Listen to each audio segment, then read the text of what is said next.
मसलन जवारी बाप ने 10 साल बेटी को बेच डाला। पैसों के लालच और जुए की लत ने बेटी ही बिकवा दी। कश्मीर के इलाके कॉलोनी नंबर 1 में बाप ने अपनी आंखों पर पैसे की पट्टी बांधकर 10 साल बेटी की 51 साल शख्स से शादी की कोशिश। वुडू पुलिस ने कार्रवाई करते हुए दूल्हा, मौलवी और लड़की के बाप को गिरफ्तार कर लिया।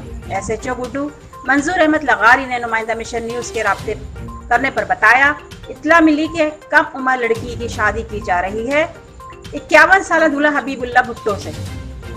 लड़की के बाप कुर्बान अली निकाह ख्वाह 10 साल अफरोज खोखर को थाने ले आए, जिस पर हमने कार्रवाई करते हुए 3 अफराद को गिरफ्तार करके मुकदमा दर्ज करके लॉकअप में बंद कर दिया है।